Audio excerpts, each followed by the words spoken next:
The sound of rain on a roof is so relaxing that people pay for apps that play it all night. Your brain hears rain and falls asleep. 50,000 years ago, your ancestors heard the exact same sound and did the opposite. They sat up. Because a long rain was not weather. It was a siege. And the strangest part is what they did while they were trapped. Because those wet, miserable, boring days might be the reason you have clothes, rope, and art. Here is what actually happened when the rain would not stop. First, understand what rain took away from you. You cannot hunt, because the mud has erased every track you were following. You cannot travel because wet rock under bare feet means a twisted ankle, and out there a twisted ankle is a death sentence. And you cannot simply wait it out, because a long rain kills in 3 quiet ways. Way number 1 is cold. Your wet skin loses heat about 25 times faster than dry skin. You do not need snow to die of hypothermia. You need wet clothes, a little wind, and 10 degrees Celsius. That is a normal spring night in most places humans lived. Soaked, with no fire, you can slide into hypothermia in a few hours. Way number 2 is the water itself. The best shelters, caves and rock overhangs, usually sit at the bottom of slopes and near rivers. Archaeologists keep finding layers of flood mud inside caves that people were living in. Some of those caves were never used again. Read that however you want. Way number 3 might be the worst. Rain pushed every animal toward the same dry holes you wanted. Sometimes the leopard picked your cave. In South Africa there are caves where human bones and big cat bones lie in the same layer, and some of the skulls carry puncture holes that match leopard teeth exactly. So a week of rain squeezed the whole world, you, the predators, and the prey, into the same few dry rooms. And inside those rooms, one job mattered more than everything else. Job number 1. Keep the fire alive. Here is what you probably never realized about ancient fire. Humans controlled fire for hundreds of thousands of years. Chauvet Cave in Israel shows regular hearths around 300,000 years ago. But controlling fire and starting fire from nothing are 2 different skills, and for most of prehistory, many groups probably could not do the second one on a wet day. If your fire died in the rain, it might simply stay dead. So they treated fire the way you treat electricity. Not as an event, but as infrastructure. A hearth was fed and guarded, sometimes for years, without ever going out. When your group moved, someone carried the fire, a live ember wrapped in green leaves, or packed inside a woody mushroom called tinder fungus that can smolder quietly for hours. A biological power bank. And this was not improvisation. When melting ice in the Alps released Ötzi, the 5,300-year-old iceman, his belt pouch held a complete fire kit. Flint, pyrite for striking sparks, tinder fungus, and backup tinder. Even 5,000 years ago, losing your fire was frightening enough that a man hiked with dedicated equipment against it. When rain started, your whole camp reorganized around that flame. Move it deeper under the rock. Shield it with hides. Feed it dead branches from under the tree canopy, the ones that stay dry. Split open wet logs to reach the dry core inside. Peel birch bark, because birch holds an oil called betulin that burns even when it is wet. And someone sat there all day doing nothing but keeping that fire breathing. That might be the oldest profession on Earth. Before hunters, before healers, there was a fire keeper. Job number 2. The workshop. The fire is burning, you are mostly dry, and you are locked in for days. So you build. Cave floors are covered with the proof. Thousands of tiny stone chips, concentrated in small piles exactly where you would sit near the firelight and shape tools for hours. And not just tools. At Blombos Cave in South Africa there is a 100,000-year-old paint workshop. Abalone shells used as mixing bowls, ochre ground into powder, bone stirrers. Someone sat in that cave and manufactured pigment with a system, most likely while rain hammered outside. Bone needles appear around 61,000 years ago. A needle is a precision instrument with a drilled eye smaller than a grain of rice. Nobody makes that between emergencies. You make it sitting still with hours to spare. Rain handed you those hours. And needles mean sewn clothes, and sewn clothes mean the next rain is less deadly. See the loop? Bad weather pushed people to build the exact tools that beat bad weather. Then there is string. At a Neanderthal site in France called Abri du Maras, researchers found a scrap of 3-ply cord roughly 50,000 years old. 3 bundles of plant fiber twisted, then twisted together the opposite way. And at Hohle Fels in Germany lay a 35,000-year-old device carved from mammoth-ivory, for holes with spiral grooves, built specifically for twisting fibers into rope. Think about that. Someone carved a rope-making machine. Rope is slow, repetitive, patient work, the perfect job for a rained-in afternoon. And rope quietly runs everything. Snares, shelters, bindings, bags.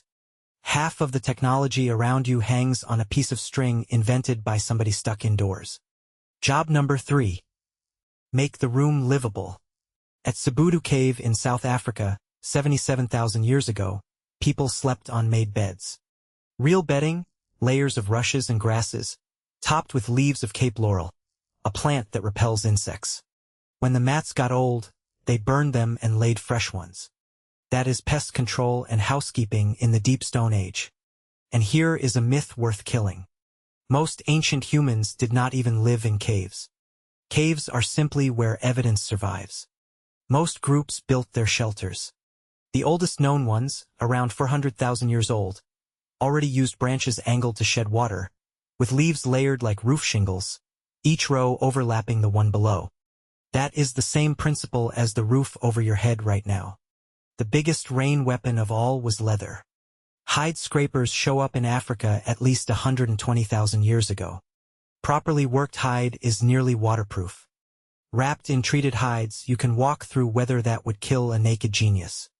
Rain did not just make humans clever. It made you the only animal that wears another animal's skin as portable shelter. Job number 4. Read the sky before it breaks. This is a skill you have completely lost. You check an app. They read everything else. Birds flying low. Insects swarming. That sharp smell of coming rain, petrichor, is real chemistry, and their noses caught it hours ahead. Animals drifting toward high ground. A group that read the signs had 3 hours of daylight to reach shelter and stack dry wood under cover before the first drop fell. They read the land the same way. Cold air sinks and water pools so you never sleep in the hollow. You camp on the small rise. You pick the south-facing slope because it dries faster. You sit under dense canopy because it catches half the rain for you. The best spots became group memory. Some rock shelters hold ash and bone from thousands of years of return visits. Great-great-grandchildren camped exactly where great-great-grandparents stayed dry, because that knowledge was told, retold, and never allowed to die. Job number 5. Learn the rain menu. Here is the twist nobody expects. Rain also fed you if you knew the new rules. Termites swarm after tropical rain, and they are one of the densest protein sources on the planet. You do not need a weapon. You just pick them up. Mushrooms explode overnight. Earthworms surface by the thousand. Tubers pull free of the soft, wet soil. Frogs and snails practically walk into your hands. The menu did not shrink. It flipped. And the groups that knew the wet weather menu ate while others starved. Even the water was harvested. Around ancient campsites, archaeologists find natural rock basins that catch rainwater, and some show signs of being deliberately carved deeper to hold more. And the moment the clouds broke came the reward.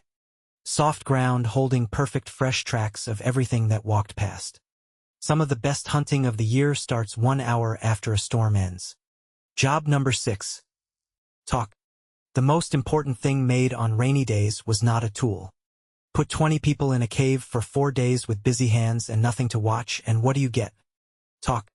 In 2014, anthropologist Polly Wiesner recorded conversations among the Jew/Hoansi people in the Kalahari. Daytime talk was business. Complaints, plans, disputes. But at night, by firelight, more than 80% of the talk turned into stories, songs, and ceremony. The fire changed the channel. And those stories were a survival database. Which plants kill you. Where water hides in a drought. How your grandmother lived through the flood year. In Australia, Aboriginal stories describe coastlines that drowned when the sea rose after the Ice Age, and geologists have confirmed the details. Those memories traveled by voice alone for 7,000 years. That is longer than writing has existed. Maybe that is also where art comes from. The paintings at Chauvet in France are 36,000 years old. The ones in Sulawesi are more than 45,000. And they sit deep inside the caves, far past the daylight. Someone crawled into total darkness carrying a lamp of burning animal fat and painted lions from memory. You do not do that on a perfect hunting day. You do that when the sky has been falling for a week and your hands refuse to stay empty. Now, the honest part. Nobody can prove the paintings were made while it rained. There were no diaries. The cave picture itself is biased because caves preserve evidence far better than open camps, so caves dominate what we find. And some of the dates are still argued about. The Neanderthal string, the earliest hearths, give or take thousands of years. That is normal science. But the pattern stands. The biggest creative explosion in prehistory shows up exactly where people were regularly trapped indoors with time on their hands. And here is the dark side of that pattern. Every rainy week was a filter. The group that read the sky wrong slept in the hollow and woke up in the flood. The group whose firekeeper dozed off met the cold, and then the leopard in the dark. The flood mud inside abandoned caves is a list of groups that failed the test, and archaeologists read those layers like gravestones.